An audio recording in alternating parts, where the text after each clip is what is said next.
All right, so here's the deal, man. When you talk about global reach and popularity in football, it's insane how the Premier League has just blown the doors off the whole world. Like this thing isn't just a league anymore. It's a damn global machine. It's everywhere. You turn on a TV in Pakistan, in the middle of Africa, in some little bar in Thailand, boom, there's a Premier League game playing and people are screaming for Chelsea, Liverpool, Arsenal, United City.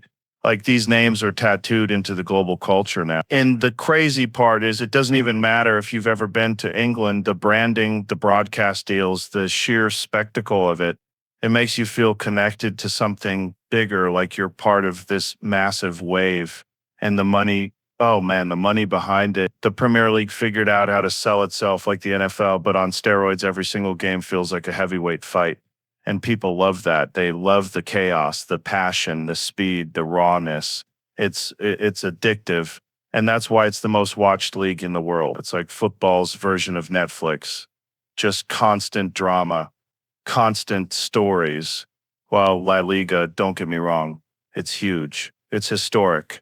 You've got Barca and Real Madrid, who are basically like football's Mona Lisa and Starry Night, the two masterpieces everyone knows. And yeah, when Messi and Ronaldo were there, it was like watching gods walk the earth. People from Tokyo to Toronto tuned in just to watch them play. So La Liga had that crazy magnetism. But the difference is once those superstars started leaving, the league spotlight dimmed a little while the Premier League kept growing because it doesn't rely on one or two guys. It's got this depth, this spread of talent across so many teams that even mid-table matches pull international attention.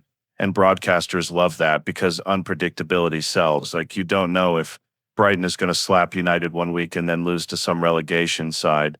The next, that's chaos, and chaos is entertainment. So when you compare the global reach, La Liga is still massive, but the Premier League has turned into this cultural juggernaut, a business empire, a weekly soap opera that the whole planet is tuned into. And that's why it feels like the Premier League is less of a league and more of a global event that just never stops. All right. So when you start talking about quality and style of football, this is where it gets wild, man. Because all right, picture this, man. You're sitting there, the lights are low, the game's about to kick off, and you realize you're not just watching football, you're about to dive into one of the biggest debates in sports history. It's like the heavyweight fight that never ends, the question that splits bars, living rooms, and entire friend groups right down the middle. Which league is the absolute king of world football? The Premier League or La Liga? And here's the thing, it's not some boring stat sheet argument. This is about culture, about legacy, about the way this sport makes you feel alive. Because on one side, you've got the Premier League, the chaos engine, a league so unpredictable, it's like trying to fight an octopus in a phone booth. And on the other side, you've got La Liga, the cathedral of artistry, where the game looks more like poetry than combat. And tonight, we're not just picking sides, we're peeling back the whole thing. The global reach, the style of play, the legends, the rivalries, the entertainment, all of it. Because if you love this sport, if you live for those 90 minutes of adrenaline, then you know this debate is like oxygen. So buckle up because we're about to go deep into football's greatest question. And I promise by the end, you'll either be defending your side like a warrior or rethinking everything you thought you knew about the game. Liga and the Premier League are almost like two different martial arts. Like one is Brazilian Jiu-Jitsu and the other is Muay Thai. They're both fighting, but the vibe is completely different. La Liga is like art. It's precision, it's timing, it's this slow build-up where players are treating the ball like a brush on a canvas. The passing triangles, the possession, the way they can suffocate you with patience until one guy just unlocks the whole defense with a genius pass. It's chess on grass. You're watching technical masters like Iniesta, Xavi, Prime Modric, just controlling every inch of the game with calmness. And it's beautiful. It's like watching a kung fu master paint a masterpiece in motion. But then you flip over to the Premier League and boom, it's chaos, it's speed, it's physicality.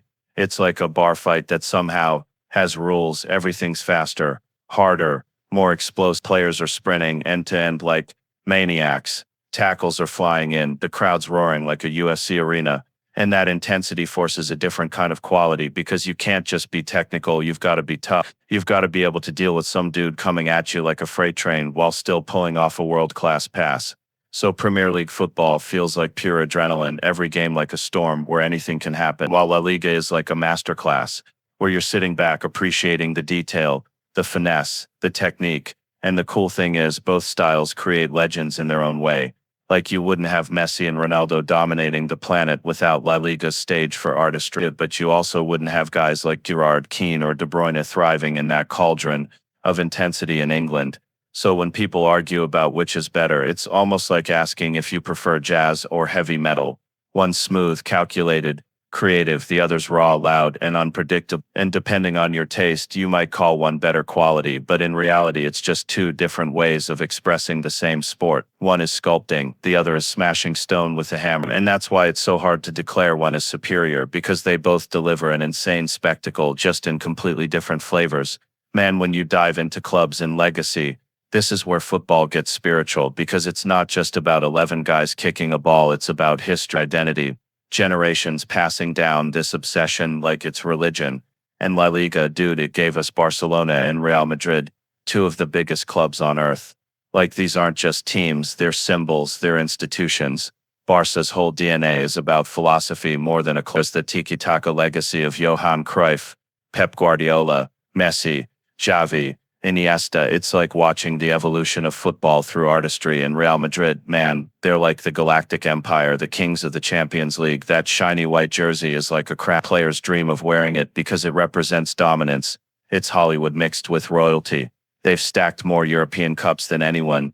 And when you think of football royalty, that's Madrid. But then you shift over to England and the Premier League, and it's just a minefield of giants like Manchester United. Historically the biggest English club, the Fergie years, Beckham, Giggs, Scholes, Ronaldo before Madrid, the treble, that's dynasty stuff. And then you've got Liverpool, the Anfield roar, the Shankly days, the European nights that feel like an earthquake in that stadium, 6 Champions League titles, decades of dominance. Then Arsenal, with their invincibles, no losses in a whole season. Chelsea rising with Abramovich money and turning into a European powerhouse. And now Manchester City, this modern-day machine under rewriting what dominance looks like in the Premier League. So legacy in England is not just 1 or 2 clubs, it's this crazy depth. Like you've got 5 or 6 teams with serious claims to greatness, and the rivalries are savage. They're woven into the culture of the cities. United versus Liverpool, North London derby, Manchester derby. These games feel like civil wars. And that's what makes the Premier League's club legacy feel unique. It's spread out, while La Liga is concentrated. It's the clash of titans at the very top. Madrid versus Barca, that's literally the most watched club football match in the world. Like religion versus royalty, politics versus pride. It's insane. So on one side, you've got 2 mega powers with decades of dominance. And on the other side, you've got a battlefield with multiple historical giants constantly fighting for supremacy, and both versions leave scars, both create legends, and both have this weight of legacy that makes people cry, fight, and worship a team like it's their bloodline. When you start talking about stars and legends in football, this is where the hairs on your arm stand up, because this is the part that turns a game into mythology. And La Liga, holy shit, it gave us the golden age of gods. Messi and Ronaldo going head-to-head for almost a decade. Week in, week out, dropping hat-tricks like it was nothing, rewriting the record books so much that people forgot what normal football looked like. Messi gliding through defenders like he was in a video game with cheat codes. Ronaldo just a freak of nature, aiming higher than NBA players and blasting rockets from 30 yards. That rivalry turned La Liga into a stage for immortals. And it wasn't just them, man. You had Ronaldinho, the magician, who made people fall in love with football. Zidane with that elegance that felt like ballet. Prime Xavi and Iniesta orchestrating games like puppet masters. All in La Liga, it was this golden canvas for genius. But then the Premier League, that's where you see legends carved out of fire and chaos. You've got Thierry Henry at Arsenal, this blend of power and grace, who made defenders look like cones. Wayne Rooney smashing volleys like a street fighter. Steven Gerrard dragging Liverpool on his back with blood and sweat. Ryan Giggs sprinting down the wing for 2 decades. Cristiano Ronaldo before Madrid learning to become a monster in front of the Old Trafford crowd. And then modern guys like Aguero with that last-minute title-winning goal.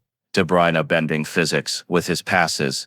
Salah becoming a global icon. And the thing with the Premier League is that the legends aren't just about numbers. They're about moments. Raw goosebump-inducing memories. Like Gerrard in Istanbul, Aguero's 93-20, Beckham from halfway. These aren't just plays, they're cultural events burned into fans' brains forever. And what's crazy is that the Premier League produces legends across multiple clubs, not just one or two. So kids in Africa, Asia, America, they grow up with posters of different heroes depending on who their dad supported, while La Liga's legends are concentrated, almost sacred like altars in Barcelona and Madrid. Messi's left foot is a religion. Ronaldo's legacy is eternal. So when you ask which league has the best stars and legends, it's like asking who's greater rock stars who changed music forever, or the warriors who survived every battle and wrote history through scars. Both produced icons who live forever, just in completely different ways. Dude, when you talk about competitiveness and entertainment in foot, that's where the Premier League just goes full berserker mode, because it's like every single weekend is a gamble. You don't know what the hell is gonna happen. The top team can walk into some small stadium and just get slapped by a club fighting relegation. And that unpredictability is crack for fans. It's like the UFC where the underdog can land one clean shot and suddenly the champion is on the canvas. That's the Premier League. It's wild, it's chaos, it's drama from top to bottom, and the entertainment factor comes from that raw energy. The stadiums are packed, the fans are loud, the pace of the game is insane, and you just can't look away because every game feels like it might explode. While La Liga, man, it's more controlled. It's more like watching master craftsmen at work. And the entertainment there comes from the quality artistry, the rivalries at the very top. Because when Real Madrid and Barcelona go at it in El Clasico, that's not just a football match. That's like a global holiday. Everybody tunes in. The intensity, the politics, the pride. It's war dressed up as sport. And for years, Atletico Madrid even came in like this wrecking ball. Diego Simeone's gladiators, just grinding out results and punching the big two in the mouth. But historically, La Liga has been top-heavy. Most of the time you kind of know who's going to win, and the entertainment is centered around those super clubs, putting on a show, while the Premier League thrives on the fact that nothing is guaranteed, and that's why broadcasters love it, fans love it, because it's not just about who wins the title, it's about the whole damn season being a roller coaster, the relegation battles, the top four fights, the mid-table scraps. All of it matters, and the entertainment value is spread everywhere. And here's the crazy part. Both models work, because La Liga gives you this refined spectacle of genius at the very top, while the Premier League gives you this unpredictable carnival of madness. And depending on what you're into, you either love the polished chess match of Spain, or the rock concert chaos of England. But either way, both leagues keep people glued to their screens, shouting at TVs, biting their nails. Because in the end, competitiveness and entertainment is what makes football the biggest show on earth. All right, so here's the bottom line. None. Trying to decide whether the Premier League or La Liga is the best is like arguing over whether Bruce Lee or Mike Tyson would win in a street fight. It's two totally different beasts, both terrifying, both legendary, and both giving you something that no other league. La Liga gave us the era of gods, Messi, Ronaldo, El Clasico, the kind of football that looked like it was being beamed down from another planet, this pure artistry that people will tell their grandkids about, while the Premier League is this non-stop war zone, unpredictable chaos, entertaining as hell, where legends are forged in the fire of rivalries and upsets. And that's why it's so damn fun, because the truth is, there isn't a single best. There's just what flavor of madness you enjoy. Do you want the refined, surgical beauty of Spain, or the heavy metal chaos of England? And whichever one you pick, you're still getting magic, you're still getting moments that make you scream at the TV, moments that make you believe in sports as something way bigger than just a game. And that's the real gift of football. It connects the whole planet through 90 minutes of insanity. So good luck out there picking your side, enjoy every second of it, and thank you for riding with me through this wild breakdown. Love you guys, stay safe, stay passionate, and I'll catch you on the next